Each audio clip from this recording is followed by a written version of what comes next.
Alright guys, MattG here back again today. Hope you're all enjoying your Friday and looking forward to a pretty isolated weekend, as I'm sure it is going to be for a lot of us. Today I want to talk about this Twitch Rivals Warzone tournament that went down last night. Kind of entertaining stuff. A lot of Call of Duty pros actually got to play in this one. Pretty much dominated the tournament from top to bottom. We're going to talk about a few of the players. Of course, Aiden here, very popular Fortnite player on console, winning the game alongside Priester and a Beezy for, a fair bit of money in the back pocket. A lot of people were getting very annoyed, however, because this console versus PC rivalry has drummed up again. Not something I usually get into, controller versus mouse and keyboard, what's better, what advantage is there.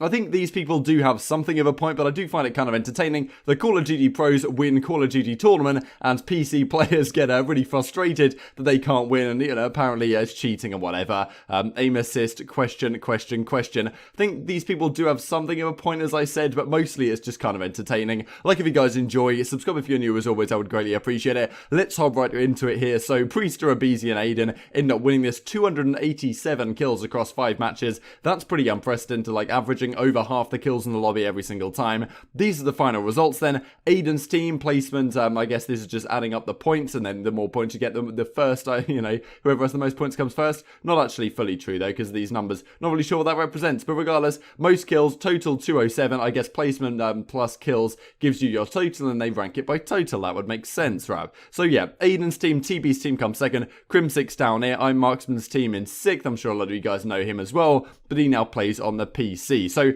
find this kind of funny. A lot of people pretty much moaning. Every day it's control of this, aim assist that, aimbot. Take me back to Modern Warfare 2 console days where nobody cared. And of course, Aiden knows this from the Fortnite community. People saying, if you're playing on controller, you can abuse the aim assist, right? And there's a point to be had there, and I always think this is a pretty interesting discussion to be had, because yes, on controller, you definitely do not have the movement, you have way more movement limitations on a little joystick than you do with a mouse. There's no secret that you pretty much have to have aim assist on console to even try and be competitive with PC players. They have much more, depth of movement, right? Just wanted to show you a quick clip here from Shroud back in the day, showing this for like 30 seconds or so. This was back in December time. He popped an absolute nasty 1v3 with a deagle. This is the kind of stuff you can't do on a console. Complete the mission, soldier. You're the only one left. They're both away. Oh, no.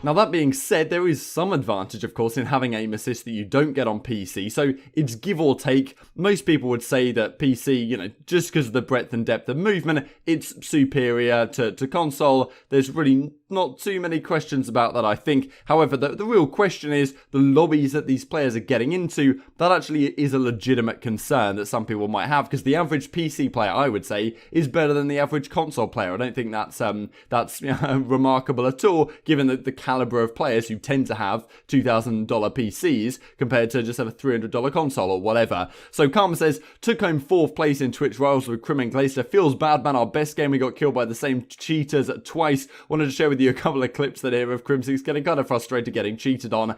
I think this was some of the issues that people were having playing on PC. Don't know if these guys were playing on PC with controllers or whatever the case was, but I think some people were saying that you needed to play with controllers in order to not get as many cheaters in your lobbies, which, okay, I'm not sure in the validity of that, but I heard it said somewhere, so a couple of clips. Oh my, what? There's 2 dudes on this roof. I'm dead, dude, I'm dead. Wait. He's cheating. He's fucking hacking, bro. Alright, don't back out. Hold on.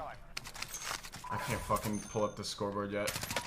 There's multiple people hacking. There's multiple the people who just killed you. Clip that. Alright, you're all fucking getting reported. Yeah, clip it. And these were some of the people starting to get annoyed. So this guy Thumpy comes in 3rd place. We got third place in the Twitch Rivals event, and the 2 teams below us and the 2 teams above us are cheating. You know, bloody controller teams. I lost to artificial intelligence. This is kind of a funny one.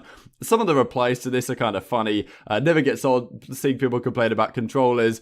And this reply to Crimsix is just great. I get console turds like you when I reverse boost here. What are you talking about, Skillways? Matchmaking raisin, quality stuff. You're stuck in Fortnite. CoD is a controller-dominated game. And I think this is fair enough, right? Because we saw in this event a few months ago now, Shroud, and I forget who it was, they were playing in a gunfight tournament. Crimsix and Illy was the team that won it, and they just decimated, like Shroud and that. Of course, no aim assist, but keyboard and mouse. You'd imagine that in some sort of gunfight tournament, they'd have some advantage because it's effectively just pure aim at that point. So you'd think at that point, keyboard and mouse would be able to get the one up over the aim assist controllers, but Crimsix and Illy like smashed them 6-0. Just showed how if you're if you're an experienced CoD player on a console, doesn't really matter how good your aim can be compared to someone else. You know how to play the game, the movement, of course, and all of these other facets of the game are better on console, at least for experienced professional Call of Duty players, than they are for aim assist and no aim assist keyboard and mouse players coming over from other battle royales. And Fortnite, for example,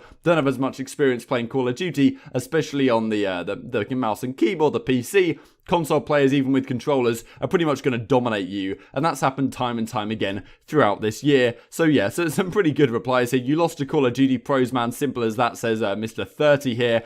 I think this is pretty much the correct outcome to this, given that it's not really a surprise that Call of Duty professional players that have been there for a long time are placing right at the top and winning these events. It's a CoD tournament online at the end of the day. Is it really a surprise that Priester and Abizi are the guys at the top in the standings? Not to me.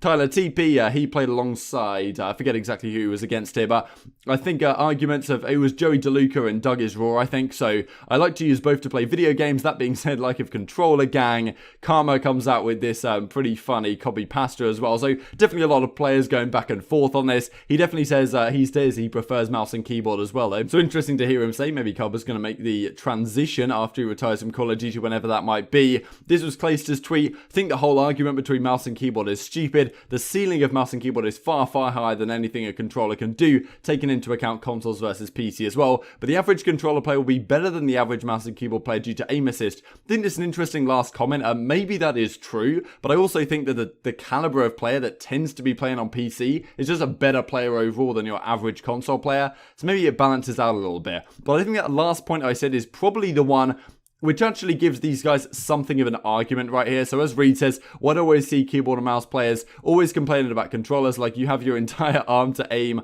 Honestly, don't get it. I think there is definitely some elitism going on, but as I said, I think there is the game aimed for you. I definitely think there is some validity to this, and we'll get onto that in just a second. But a couple of other tweets here from Zuma. Professional CoD players winning Warzone tournaments. People are blaming it on aim assist. Abizi says, got 5 dubs. All of these wins with Aiden and Priester. This was the argument from Jason, though, that I kind of liked. They're all 3 on console. I think that's why initially people aren't really on board with this. But as he says, console-only parties play a lot of console players. PC parties playing against majority PC players. Not exactly fair. I'm a console player, by the way. In a way, it does make sense. I'd rather see all competitors playing with the same matchmaking settings. Because as I said, in my opinion, the average, at least from my experience playing like Fortnite on PC versus playing it on console, the average player you come up against on PC is just better, right? And that's probably just due to the nature of PC versus console as an industry dichotomy. But in this game, maybe it's not exactly the case, don't have too much experience, but I would say that's probably true to some degree. So it makes sense if you're playing on console, you're going to be playing against worse opponents on average, I would say, which is probably where the difference comes in, which maybe is more of an issue than just the situation that apparently PC players don't have an advantage according to some people. I'm a console player myself, major CoD fan. Of course, I'm happy for Priester and Abizi to win. Just my honest thoughts. I'm pretty confident if you're a controller player, regardless of on PC or console, you get matched up with more controller players and vice versa. So if that is the case, then a pretty interesting argument either way. So yeah, I'd be intrigued to hear your thoughts on this down in the comment section below. Do you think the PC elitists or whatever are coming out in force too much here, or do they have a point, as Jason is kind of implying? But at the end of the day, it's not really a surprise that professional CoD players are winning professional CoD tournaments in my mind. At least it's something during this whole isolation period to keep us interested in the game. Just to finish, just one thing then before we finish off here. This is from Michael Condrey talking about we talked yesterday about ranked play, why it's not in the game, and we've always had this question of how much is this the developers making this say, or how much is it Activision from the top down saying what the developers can and cannot do. So this is replying to the tweet from Nature. Ask Michael Condrey, it didn't work then, it's terrible now. So Nature, as we talked about yesterday, skill-based matchmaking and whatever in these ranked play modes, why is it not there? Michael Condrey says, thanks to Lawrence for pointing this out to me, ask Activision, never directed into CoD from me, analytics, skill-based matchmaking, monetization, dedicated server coverage, etc., all driven from Activision central tech and production teams, frustratingly little influence on these corporation decisions, despite their impact on our games and the CoD community. So, people don't seem to like Condrey over his career, but to be honest, he seems to be pretty bang on the money here, and I appreciate the honesty, right? So, because I'm pretty sure we got promoted from Sledgehammer Games into some role at Activision. I wonder if he's still there. Okay, he just says game maker. I think he left Activision. I think we covered that ages ago. But regardless, this is pretty honest from him to be, and it makes a lot of sense, right? When you think about it. When we talked about ranked play yesterday, seems to me like if the direction for analytics, skill-based matchmaking, monetization, all of this stuff comes straight from Activision, and Infinity Ward basically has no decision-making process at all here. They cannot say like, oh, look, come on, Activision. If we would prefer dedicated servers here, maybe we shouldn't throw all these microtransactions in the game, it will turn our consumers away from us. Maybe we shouldn't turn up skill-based matchmaking to the 11th degree as it was. Let's not forget Advanced Warfare, Condrey's first game in the Advanced Warfare. The first one that Sledgehammer made in the Call of Duty cycle, the skill-based matchmaking of that was out of control. So a lot of people blame it on a Condrey. He says in hindsight here, it was more Activision direction. Then again, you move straight on to Black Ops 3. It's not the same skill-based matchmaking, is it? So, okay, to what degree is he telling the truth? Who knows? But definitely I would imagine a lot of this stuff is coming down directly from Activision headquarters, which does beg the question, are they making the overarching decision not to put ranked play in the game because they're scaring off their players that realize they're not actually as good as they think they are? That's the topic I discussed yesterday. Link to that one down in the description box below. As always, as with all the other links I discussed today, like if you guys enjoyed, subscribe if you're new. As always, I would greatly appreciate it. Thanks for watching. Enjoy your weekend. Stay safe. I'll see you next time.